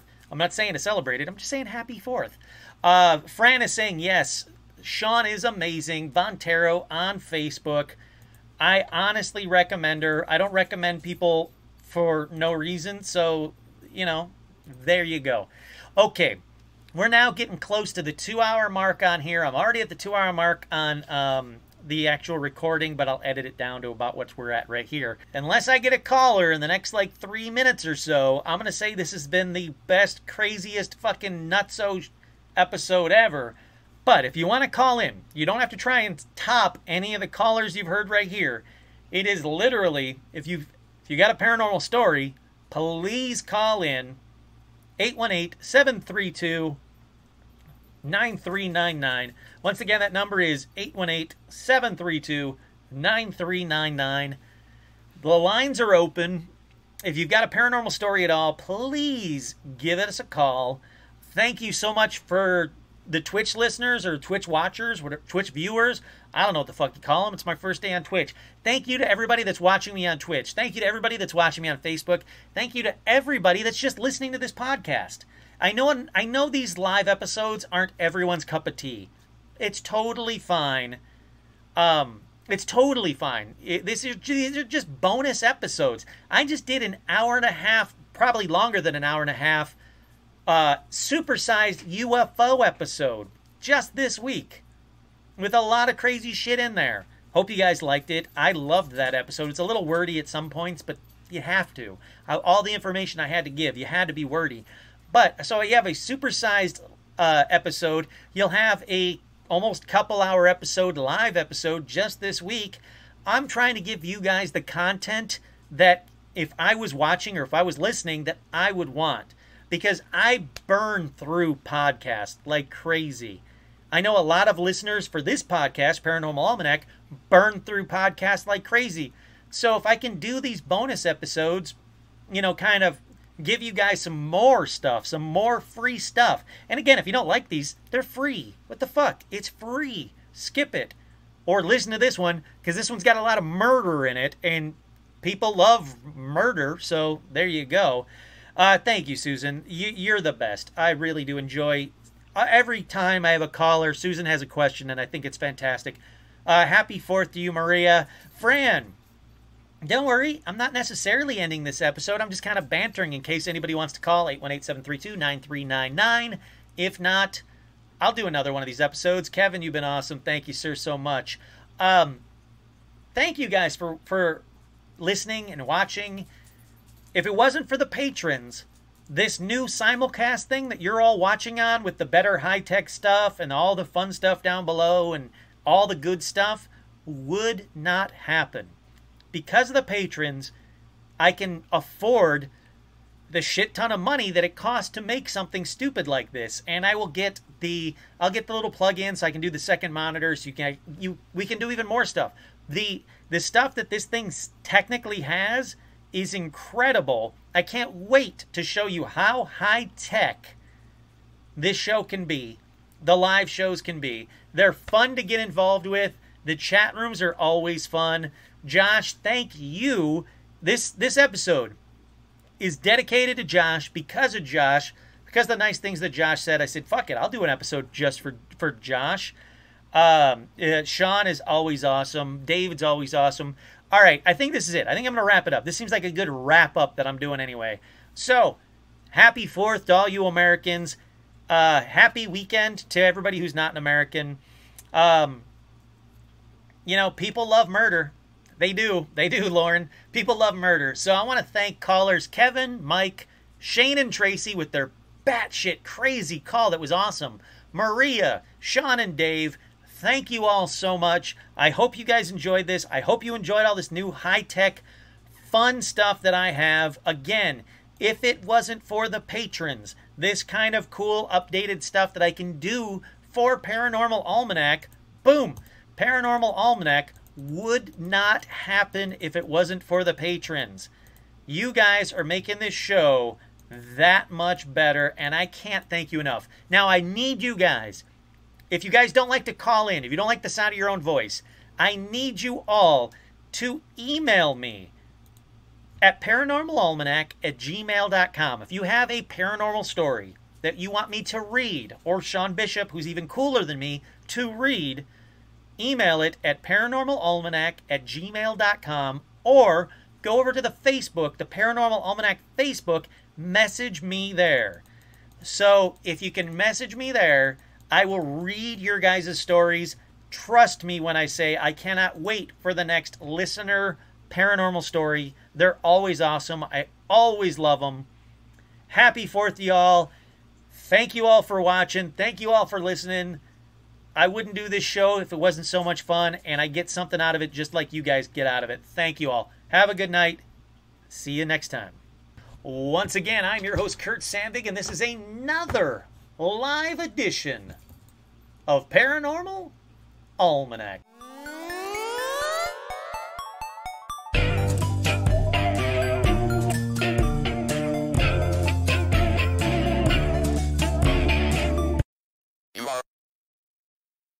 You are correct. You are Stofle Pluschnikov Motne ist kassiert.